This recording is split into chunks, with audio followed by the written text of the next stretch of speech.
بسم اللہ الرحمن الرحیم۔ سوال ہے 12 ربیع الاول کے حوالے سے کہ آج کچھ لوگ جو 12 ربیع الاول مناتے ہیں تو شرعی لحاظ سے اس کا کیا حکم ہے۔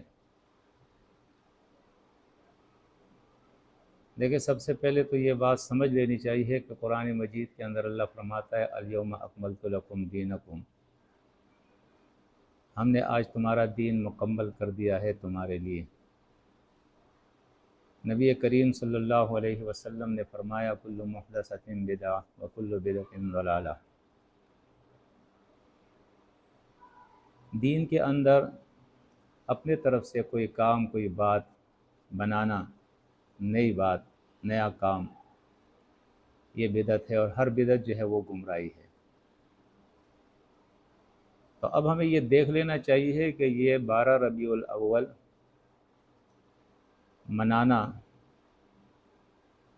یہ کیا اللہ کے نبی نے اس کا حکم دیا ہے، اللہ کے نبی نے اس پہ عمل کیا ہے، صحابہ نے اس پہ عمل کیا ہے، تابعین تبع تابعین نے عمل کیا ہے؟ کیونکہ نبی کریم صلی اللہ علیہ وسلم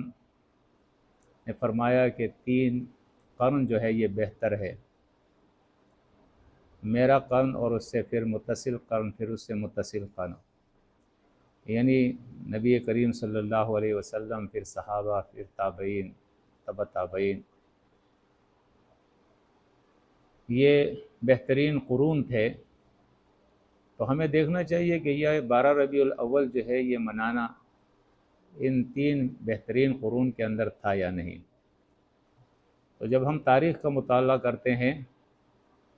تو ہمیں معلوم ہوتا ہے کہ نبوت سے پہلے اور نبوت کے بعد نبی کریم صلی اللہ علیہ وسلم نے اپنا یوم ولادت جو ہے وہ نہیں منایا ہے، نہ صحابہ کرام کو اس کا حکم دیا، نہ صحابہ کرام نے از خود 12 ربیع الاول منایا ہے۔ پھر پورا صحابہ کا دور جو 100 سال پر محیط ہے، ان 100 سالہ دور کے اندر ہمیں کوئی ایسی دلیل نہیں ملتی کہ اللہ کے نبی صلی اللہ علیہ وسلم، صحابہ کرام اور پھر اس کے بعد تابعین جو آئے تھے انہوں نے یہ عید میلاد النبی منایا ہو، 12 ربیع الاول کا دن منایا ہو، جس میں کوئی خوشی کی ہو یا کوئی غمی کی ہو، کیونکہ پہلے لوگ اس کو 12 وفات کے نام سے جانتے تھے۔ اب آہستہ آہستہ یہ کنورٹ ہو گیا ہے جشن کے اندر، اب میلاد النبی کے نام سے جو ہے اسے یاد کرتے ہیں۔ تو دونوں طریقوں سے، نہ 12 وفات، نہ 12 ربیع الاول کا جشن عید میلاد النبی، دونوں طریقوں سے صحابہ کا پورا دور اس سے خاموش ہے، انہوں نے یہ نہیں منایا۔ 4 خلفائے راشدین آئے ہیں، ان کے دور میں یہ نہیں منایا گیا۔ اس کے بعد تابعین آئے ہیں، تبع تابعین آئے ہیں، محدثین گزرے ہیں، فقہا گزرے ہیں، ان میں سے کسی نے بھی، یعنی آپ تاریخ کا مطالعہ کریں گے تو آپ کو معلوم ہوگا کہ 600 سال تک، 6 صدی یہ دن کسی نے نہیں منایا ہے۔ 6 صدی کے بعد جو ہے 7ویں صدی کے اندر اس کا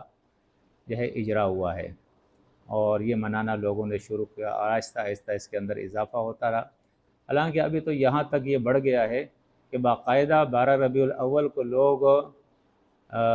عید مبارک جو ہے دیتے ہیں کہ عید مبارک ہو۔ حالانکہ واضح حدیث ہے نبی کریم صلی اللہ علیہ وسلم کی، آپ صلی اللہ علیہ وسلم نے فرمایا وَلِكُلِّ قَوْمٍ عِيدٌ وَهَذَا وَلَنَا عِيدَانِ، کہ ہر قوم کے لیے عید ہے، اور ہماری امت، ہماری قوم کے لیے، میرے امت کے لیے اللہ کے نبی نے فرمایا وَلَنَا عِيدَانِ، ہمارے لیے 2 عیدیں ہیں، عید الاضحیٰ اور عید الفطر، تیسرا عید ہے ہی نہیں۔ تو اس لیے یہ پورا جو معاملہ ہے عید میلاد النبی کا، اس میں ضد اور ہٹ درمی سے کام نہیں لینا چاہیے۔ دیکھیں، اول تو نبی کریم صلی اللہ علیہ وسلم کے یوم پیدائش کے اندر اختلاف ہے۔ خود آپ دیکھیں احمد رضا خان بریلوی صاحب، انہوں نے اپنا فتاوی رضویہ کے اندر کہا ہے کہ نبی کریم صلی اللہ علیہ وسلم کا یوم ولادت جو تھا وہ 8 ربیع الاول ہے،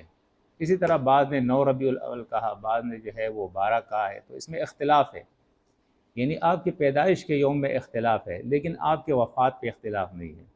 کہ 12 ربیع الاول جو ہے یہ آپ کے وفات کا دن ہے۔ تو اول تو اس دن جشن منانا یہ عقل کے بھی خلاف ہے، نقل کے بھی خلاف ہے، ایسا نہیں کرنا چاہیے۔ پھر یہ طریقہ جو ہے سالگرہ کا یا جشن منانے کا، یوم ولادت کا، میلاد کا، یہ اصل میں ہندوؤں کے یہاں ہوتا ہے، یہ نصرانیوں کے یہاں ہوتا ہے، یہ یہودیوں کے یہاں ہوتا ہے، اسلام میں اس کی کوئی گنجائش نہیں ہے۔ آپ دیکھیں ابھی 25 دسمبر کو کرسمس منایا جائے گا عیسیٰ علیہ السلام کا، تو یہ اصل میں ان کا طریقہ ہے۔ تو اگر کوئی ان کے طریقے پہ عمل کرنا چاہے تو ان کی مرضی ہے، کرے۔ بہرحال قرآن اور سنت سے اس کی کوئی دلیل نہیں ملتی، اور جو لوگ دلیل پیش کرتے ہیں وہ بھی آپ دیکھیں بالکل یعنی کھینچا تانی کر کے اور زیادتی کر کے جو ہے وہ اس چیز کو ثابت کرنا چاہتے ہیں۔ دیکھیں مثال کے طور پہ یہ ایک آیت اکثر میلاد کے جلسوں کے اندر جو ہے وہ مولوی صاحبان پیش کرتے ہیں، قُلْ بِفَضْلِ اللَّهِ وَبِرَحْمَتِهِ فَبِذَلِكَ فَلْيَفْرَحُوا هُوَ خَيْرٌ مِّمَّا يَجْمَعُونَ، اور اس کا ترجمہ اور تفسیر یہ کرتے ہیں کہ کہو کہ اللہ کے فضل اور اس کے رحمت سے پس نبی کریم صلی اللہ علیہ وسلم کے آنے پر تم خوشیاں مناؤ، اور یہ نبی کا آنا دنیا کے اندر یہ بہتر ہے وہ ان تمام چیزوں سے جو یہ لوگ جمع کرتے ہیں پوری دنیا سے۔ اب آپ دیکھیں یہ کتنی زیادتی کی بات ہے کہ ایک مضمون چلا آ رہا ہے، یہ آیت نمبر 58 تھا، اور آیت نمبر 57 سے آپ اس کو اگر شروع کریں، یا ایھا الناس قد جاءتکم موعظۃ من ربکم وشفاء لما فی الصدور وہدی ورحمۃ للمؤمنین قل بفضل اللہ وبرحمتہ فبذلک فلیفرحوا هو خیر مما یجمعون۔ یعنی یہ قرآن سے متعلق ہے۔ اللہ فرماتا ہے کہ لوگوں تمہارے پاس نصیحت کی کتاب تمہارے رب کی طرف سے آ گئی، یہ شفا ہے تمہارے دل کے، تمہارے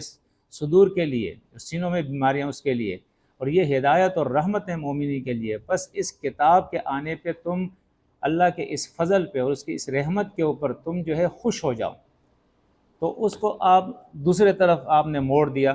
اور کہا کہ میلاد کے اوپر جو ہے خوشیاں کرو، تو اس طرح یہ زیادتی جو ہے کی جاتی ہے۔ اسی طرح ایک دلیل یہ پیش کی جاتی ہے کہ دیکھو بخاری کے اندر ہے کہ ایک شخص نے خواب دیکھا، اور خواب میں دیکھا ابو لہب کو، ابو لہب سے پوچھا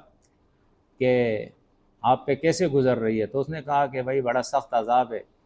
بس ایک دن ہفتے کے اندر پیر کا دن میرے اس انگلی کے اندر جس سے میں نے اشارہ کیا تھا کہ میری باندھی جو ہے اس کو آزاد کر دو نبی کریم صلی اللہ علیہ وسلم کی پیدائش کی خوشی میں، تو اس وجہ سے میرے اس ایک انگلی کے اندر جو ہے وہ پانی جاری ہوتا ہے، اس کو میں چوس لیتا ہوں، پی لیتا ہوں، اس سے مجھے سکون اور آرام ہوتا ہے۔ تو اب یہ روایت نہ اس کی سند ہے، پھر خواب کس نے دیکھا، پھر خواب کے اندر جو ہے ابو لہب کو دیکھا، ٹھیک ہے نا۔ پھر آپ دیکھیں یہ قرآن کے خلاف ہے۔ قرآن کہتا ہے کہ تبت یدا ابی لہب وتب ما اغنی عنہ مالہ وما کسب، اس کا کوئی عمل، اس کا مال خرچ کرنا اس کے کوئی کسی کام ہی نہیں آیا، تو قرآن اس کے اوپر شاہد ہے، اس کے لیے ہلاکت ہے، تباہی اور بربادی ہے۔ تو ایک کسی ایرے غیرے کی جس کا نام نہیں پتہ نہیں، اس نے خواب دیکھا اور اس کے اوپر جو ہے قرآن کی مخالفت شروع کر دی، اور پھر یہ سنت جو ہے یہ تو کوئی نبی کی سنت نہیں ہوئی، صحابہ کی سنت نہیں ہوئی، یہ تو ابو لہب کی سنت ہو گئی کہ اس نے یہ کام کیا۔ تو لوگ سوچتے بھی نہیں ہیں، بس دلیل پیش کرتے ہیں، لہٰذا اس سے اجتناب کرنا چاہیے۔ اور پھر اس دن جو ہے جو شرک اور کفر ہوتا ہے کہ نبی کریم صلی اللہ علیہ وسلم کے نام کی جو ہے 12 ربیع الاول کی جو ہے وہ دیگیں پکائی جاتی ہے، شربتیں بانٹے جاتے ہیں، جانور ذبح کیے جاتے ہیں، حالانکہ اللہ کے علاوہ کسی اور کے نام پہ ذبح کرنا، کسی اور کے نام پہ خرچ کرنا، یہ جو ہے شرک کے زمرے میں آتا ہے۔ کسی اور کو پکارنا، یہ عقیدہ رکھنا کہ آپ صلی اللہ علیہ وسلم آتے ہیں اور خوش ہوتے ہیں اور ہمیں دیکھتے ہیں، تو یہ سارا شرک کا عقیدہ ہے، اس سے اجتناب کرنا چاہیے۔ پھر آپ دیکھیں کہ اس سے تکلیف کتنی ہے کہ جلوس نکالے جاتے ہیں، کاروبار بند ہو جاتا ہے، لوگوں کو تکلیف ہوتی ہے۔ تو اس طرح ایک یہ غیر شرعی کام ہے جو اسلام سے ثابت نہیں ہے، اور لوگ جو ہے یہ کر رہے ہیں قرآن اور سنت کے خلاف۔ حالانکہ نبی کریم صلی اللہ علیہ وسلم سے محبت کیا ہے؟ نبی کریم صلی اللہ علیہ وسلم نے خود فرمایا، حدیث کے اندر آتا ہے، من احب سنتی فقط احبنی، جو میرے طریقے سے سنت سے محبت کرتا ہے وہ میرے ساتھ کانا ما یا فی الجنہ، وہ جنت میں میرے ساتھ ہوگا۔ یہ اصل میں محبت ہے۔ تو نبی سے محبت یہ ہے کہ اس کی پیروی کی جائے. آپ حرام کھاتے ہیں، اس کو چھوڑے، رشوت چھوڑے، سود چھوڑے، زنا چھوڑے، غلط کام چھوڑے، گناہ کے کام چھوڑے، قرآن کو ترجمے کے ساتھ پڑھے، نبی کریم صلی اللہ علیہ وسلم کی سنت کو اپنائے، تقویٰ کی زندگی گزارے. یہ ہے اصل میں محبت. یہ جلسے جلوس اور یہ جو ہے میلاد منانا، یہ جو ہے یہود و نصارہ کے طریقے، ان کی سنت ہے. یہ اسلام کے اندر اس کی گنجائش نہیں. اللہ سے دعا ہے کہ اللہ رب العزت سمجھ عطا فرمائے، حق ماننے کی توفیق عطا فرمائے. اقول قولی ھذا استغفر اللہ لی و لکم ولسائر المؤمنین.